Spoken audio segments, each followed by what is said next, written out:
Hello friends, welcome to my channel Kahkasha youtuber channel में आपका बहुत बहुत स्वागत है, वेलकम है।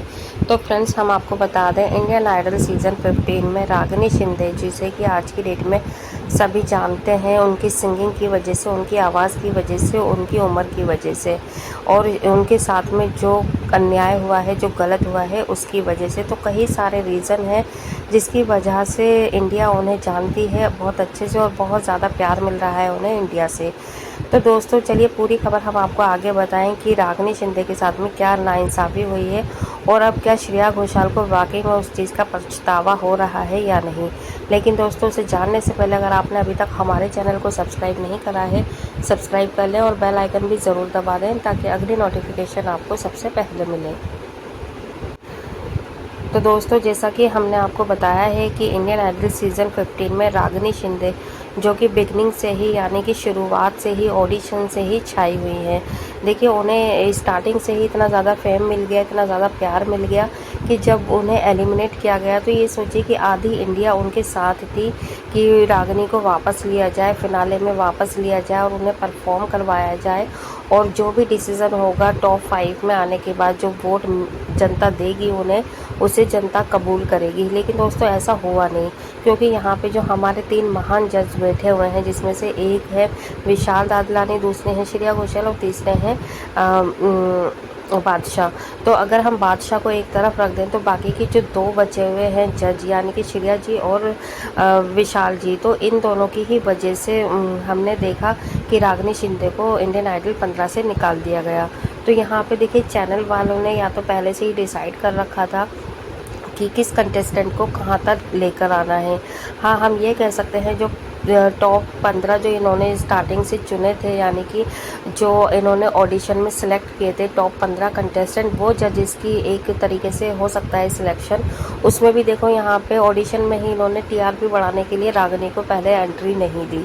तो ये थोड़े से टीआरपी स्टंट भी होते हैं कि जनता इनसे कनेक्ट रहे, क्योंकि इन्होंने पहले ही सोचा होगा कि या तो टॉप 16 ही लेने हैं, ठीक है, और इसमें से हम किसी एक कंटेस्टेंट को बाहर रख देंगे, फिर कोई एक जज जाएगा और वो उसको लेकर आएगा। तो इस तरीके से ये सारे इनका पहले से ही स्क्रिप्टेड हो, क्योंकि अब तो हमें ऐसा ही लग रहा है कि ये पहले से ही स्क्रिप्टेड था। हाँ, अगर विनर यहाँ पे मानसी घोष नहीं बनती तो शायद हम इस चीज़ पे यकीन भी कर लेते कि शायद ये रियली ही हो रहा था, जो रियलिटी हम देख रहे हैं वो सच ही था। लेकिन देखो, अगर हम अब सारी चीज़ों को शुरू से गो थ्रू कर रहे हैं तो उससे हमें यही साफ दिखाई दे रहा है कि यहाँ पे या तो जजेस भी मिले हुए थे, तीनों ही मिले हुए थे कि इन्होंने तीनों ने डिसाइड कर रखा होगा कि इस एक लड़की को पहले बाहर ले जाओ, क्योंकि जो इसकी कहानी है फिर हम वो भी जनता को सुनाएंगे, खुद सुनेंगे, जिससे कि टीआरपी बढ़ेगी। स्टंट, तो ये एक टीआरपी स्टंट ही था। इन्होंने पहले ही सिलेक्ट कर रखे थे कि पहले ही हम टॉप 16 को ही लेंगे। लेकिन ये दिखाया गया कि देखो, ऑडिशन जो है वो टॉप 15 का है, टॉप 15 को कलेक्ट किया गया है, सिलेक्ट किया गया है।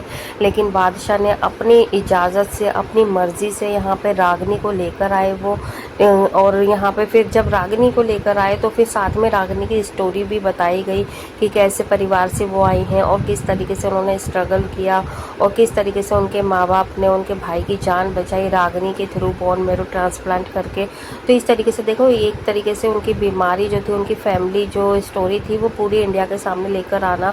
तो इससे एक इमोशनल कनेक्शन हुआ इंडियन आइडल से जनता का, और साथ ही साथ में रागिनी का साथ तो हुआ ही हुआ कनेक्शन। देखो, जनता रागिनी को तो तब पसंद करती जब अगर उसकी आवाज़ अच्छी होती, ठीक है, लेकिन जो इन्होंने स्टोरी बना दी थी तो वो पहले से ही इन्होंने जनता को कनेक्ट कर लिया था इंडियन आइडल से, सोनी चैनल से और तीनों जजेस से। बाद में सेकंड बात आती है रागिनी की, क्योंकि देखो, अगर आवाज़ अच्छी नहीं होती तो शायद जनता पसंद भी नहीं करती। तो यहाँ पे सोने पे सुहागा हो गया। एक तो उनकी स्टोरी इतनी अच्छी थी, इतनी इमोशनल थी, इतनी हार्ट टचिंग थी, उनकी फैमिली की जो भी पर्सनल चीज़ थी वो इंडिया के सामने आ गई। और दूसरी, सोने पे सुहागा हम इसलिए कह रहे हैं कि रागिनी जो है उनकी आवाज़ बहुत ज़्यादा अच्छी है, ठीक है। अगर हमें लता जी, आशा जी के गाने हमें पसंद हैं 90s के, 70s के, तो देखो आज की डेट में हम लोग इंडिया वाले हैं, क्योंकि हमें ये रैप वैप इतना ज़्यादा समझ में नहीं आता है और ना ही जनता इसे इतना ज़्यादा कनेक्ट करती है, ठीक है। जो 90s के सॉन्ग है, 70s के सॉन्ग है, आज भी घरों में वही ज़्यादा सुने जाते हैं और बजाए जाते हैं। चाहे कोई शादी फंक्शन हो, बर्थडे पार्टी हो, या कहीं पर आना जाना हो, कोई भी खुशी का मंजर हो, तो आप देखिएगा ज़रूर ज़रूर कि आपकी फैमिली में भी 90s के और 70s के ही सॉन्ग बजते हैं। ठीक है, हम आज की जनरेशन को छोड़ दें अगर तो, और अगर हम आज की जनरेशन में भी देखें, बहुत सारे ऐसे हैं जो कि 90s और 70s के सॉन्ग को पसंद करते हैं। तो यहाँ पे रागिनी की जो वॉइस है वो लता जी, आशा जी से बहुत ज़्यादा मैच करती है। और देखो, ऐसा नहीं है कि वो सिर्फ उन्हीं सॉन्ग को गा सकती है, और उसने आज की डेट के भी, यानी कि इस जनरेशन के भी काफ़ी ज़्यादा गाने गाए हैं और उनकी आवाज़ को वो सूट भी करते हैं। तो इन्हें एक हीरा मिल गया था इंडियन आइडल 15 में, लेकिन शायद ही उसे तराशना नहीं आया। यहाँ पे सिर्फ एक ही जज ने उसे तराशा समझा, वो थे बादशाह। लेकिन यहाँ पे देखो, हो सकता है ये कुछ एक कह जिसे साफ शब्दों में, कड़े शब्दों में कहें तो जलन कह सकते हैं। ठीक है, लेकिन ऐसा जज, हमें नहीं लगता कि ऐसा जज कोई किसी से जलन कर सकता है, क्योंकि एक छोटी सी बच्ची है, अगर एक नया उभरता हुआ सितारा आ रहा है इंडस्ट्री में तो उसका इन्हें वेलकम करना चाहिए, ना कि उसे दबाना चाहिए। क्योंकि देखो, अगर आपसे, आपके जजमेंट से वो नहीं आएगी तो वो कहीं ना कहीं से ज़रूर आ जाएगी, कोई ना कोई उसको ज़रूर तराशेगा। ठीक है, यहाँ पर आज की डेट में जनता सब जान चुकी है रागिनी के बारे में, सारी इंडस्ट्री जान चुकी है, जो भी म्यूज़िक लाइन से है हर कोई है। तो यहाँ पर जो इन रागिनी का फ्यूचर है वो बहुत ज़्यादा ब्राइट हमें नज़र आया है। लेकिन शायद अभी तक श्रेया जी और विशाल जी को इस चीज़ का पछतावा पता नहीं हुआ है या नहीं हुआ है कि उन्होंने रागिनी के साथ में शायद ज़्यादा ही गलत कर दिया, उसे टॉप 8 में निकाल कर।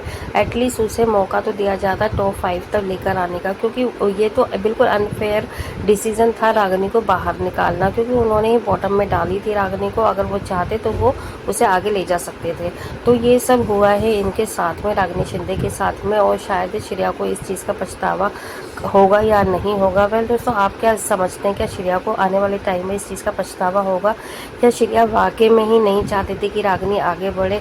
जो भी आपकी राय है हमें कमेंट करके ज़रूर बताइएगा, और ये भी बताइएगा क्या रागिनी का जो फ्यूचर है वो ब्राइट है या नहीं है, रागिनी को और भी अच्छे ऑफर मिलेंगे या नहीं मिलेंगे।